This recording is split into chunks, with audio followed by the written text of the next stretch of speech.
Right, this is a quick walk around video. This is for a Honda S2000, as you can see here, finished in Silverstone grey with just 68,193 miles recorded. So I'll just go around the car for you, and I will put the roof down as well just to show you that view of the car. But the car's in really lovely condition. Any blemishes are relatively minor on the car and totally in keeping with the age and mileage of the car. Lenses at the front there, as you can see, are completely clear. They're not clouded over, as quite often can be the case. Top of the bonnet, top of the wings rather, all in really good condition, hardly a mark to be seen.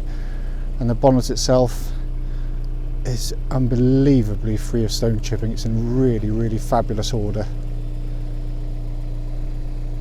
And there will be one or two very minor ones, but really speaking, for a car this age and mileage, it's very clean indeed. So come down the near side of the car.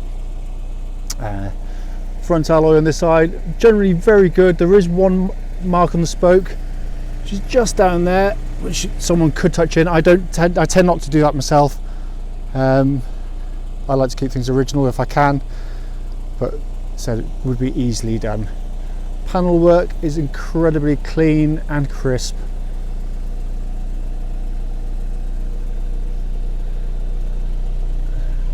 Arches really good.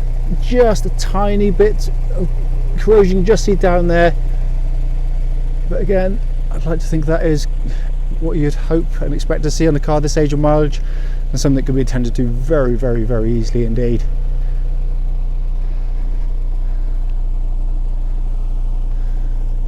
There's no dimple dents, no rust at all, so no scrapes or otherwise on there. It's very clean indeed. Back of the car again, all in really lovely condition.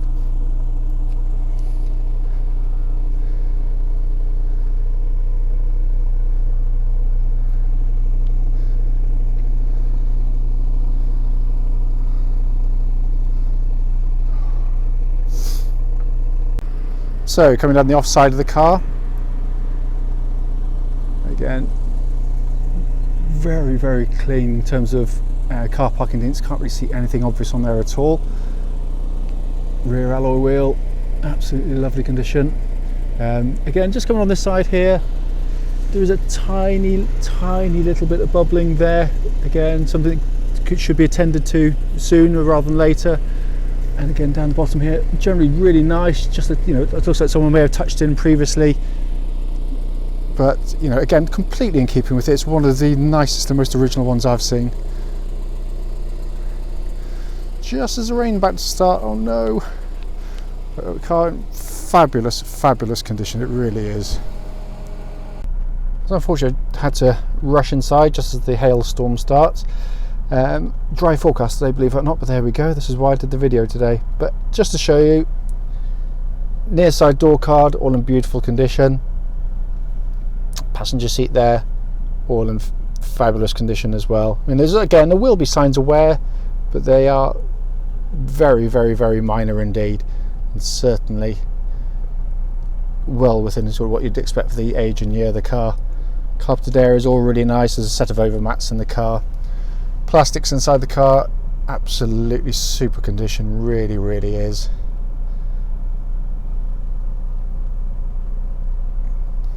Anything non-standard on the vehicle, given the age of the car, would expect it to be that you've got a non-standard radio CD fitted to the car.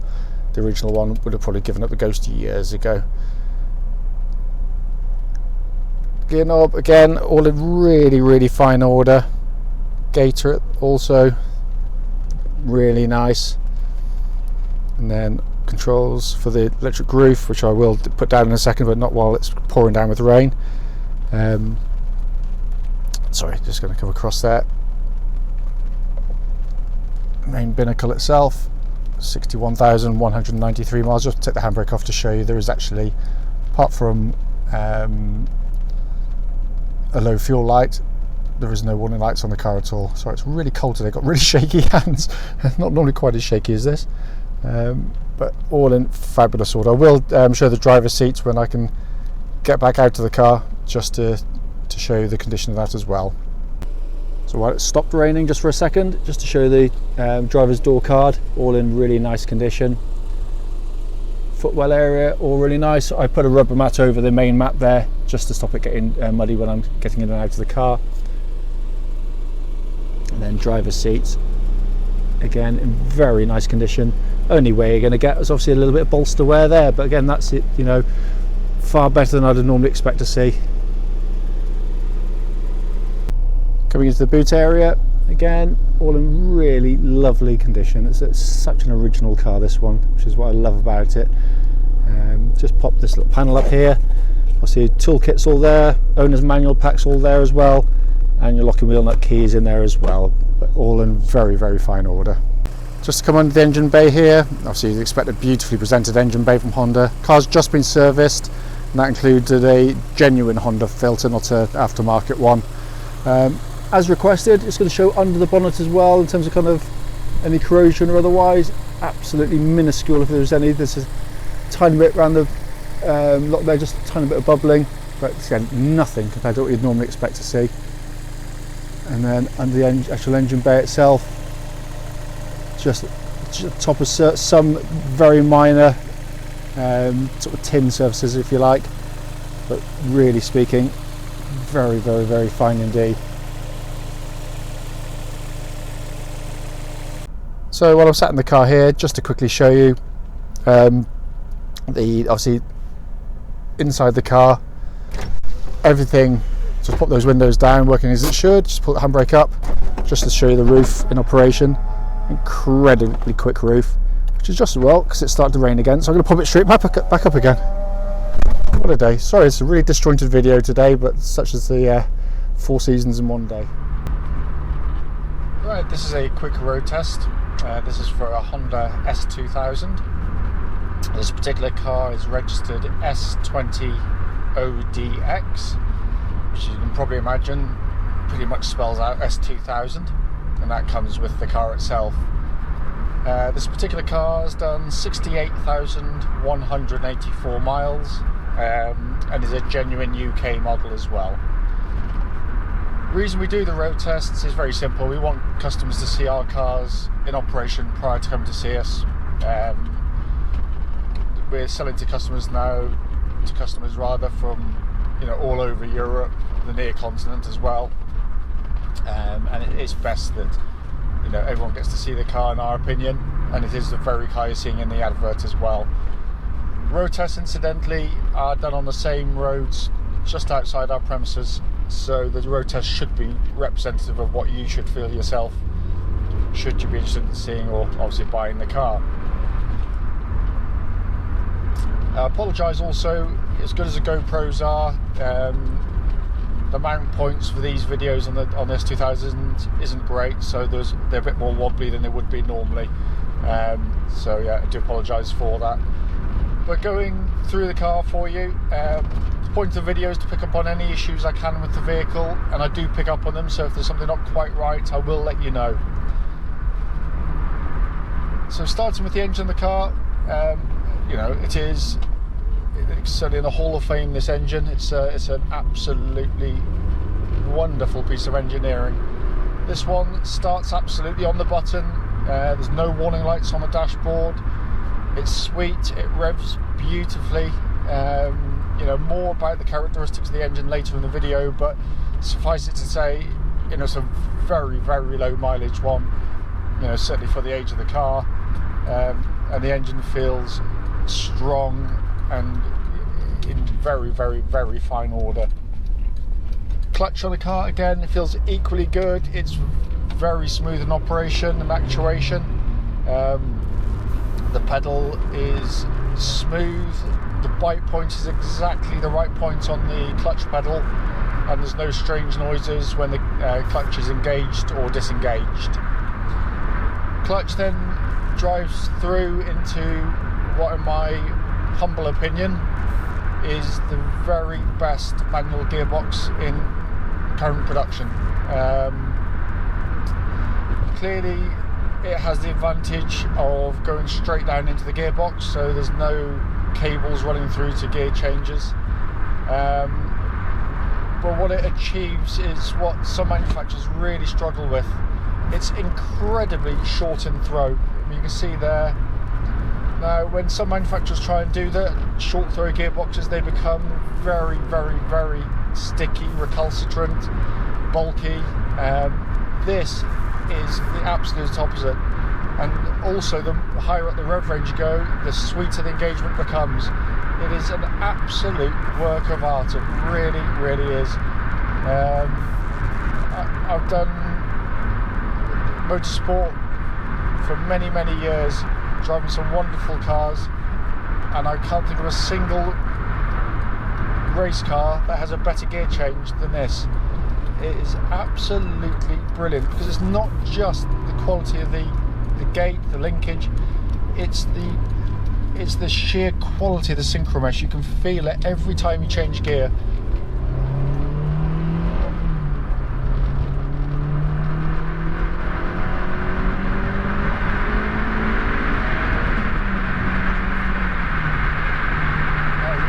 Absolutely sensational. It really, really is.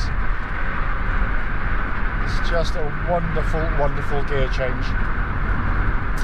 So, you know, mechanically, powertrain wise, absolutely, utterly faultless. It is tight as a drum. It really, really is.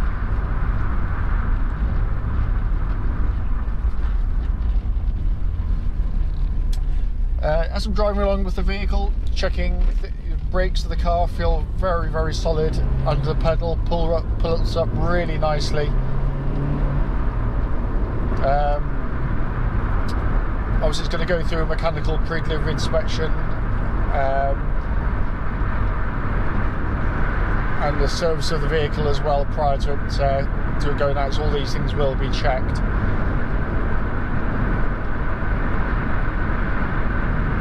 Steering on the car, not an ounce of wear in it. Tracks bullet straight. There's no vibrations coming back to the steering wheel at all. So it hasn't been sort of knocked or curbed or anything like that, which is I really hate vibration on steering wheels, especially on cars like this, but it's utterly precise. Likewise, the suspension of the car, these are deceptively comfortable cars. It's a sign of a really good car that they can achieve really good handling, because they've made it as stiff as possible, which means they don't have to rely on the stupidly low profile tyres, horrendously over hard suspension to give it kind of a sporty edge. This doesn't require that. It's unbelievably quick at changing direction. Levels of grip are phenomenal. Gotta have your wits about you. You know, if it handles absolutely beautifully, but it won't take prisoners. So don't go hoofing it in wet weather and expect it to just stay on the road. It won't. You know, you've got to respect the car. It's got a lot of power. You've got 237 horsepower from the world's best engine, and rear-wheel drive. But you know, in the right hands, an unbelievable car. It really, really is. But coming back to the engine of the vehicle, it is just an astonishing unit. It really is. But it all works so well with the gearbox and the gear. I mean, it's very hard to put into words, but there's no other car this side of anything exotic that has a powertrain like this one. I mean, the engine itself, I mean, I'll do it once just to show you. This is an engine that revs to 9,000 revs, which is ridiculous, but just to show you it.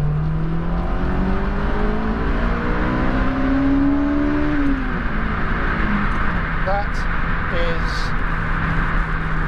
simply astonishing.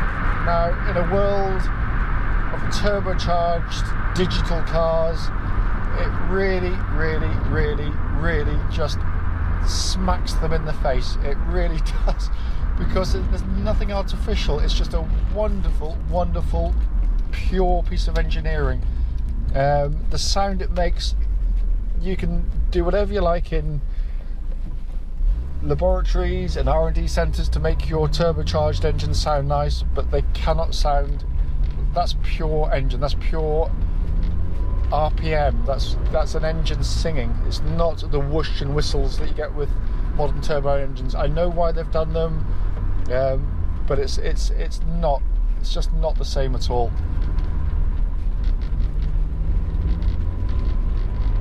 But the point of the video really is, as I said, is to pick up on any faults that I can with the car. I was trying to think of something and I can't remember what it was for a second. Oh, I know what there was. There was the only thing I can find on this car. We'll have a look. If it's something simple, we'll attend to it.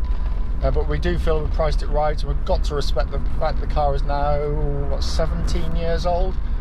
And, you know, they are genuine appreciating classics. They're going up and up and up. Only thing I can find is the central locking on the passenger door doesn't work. It's obviously got power going to it because the electric window works absolutely perfectly.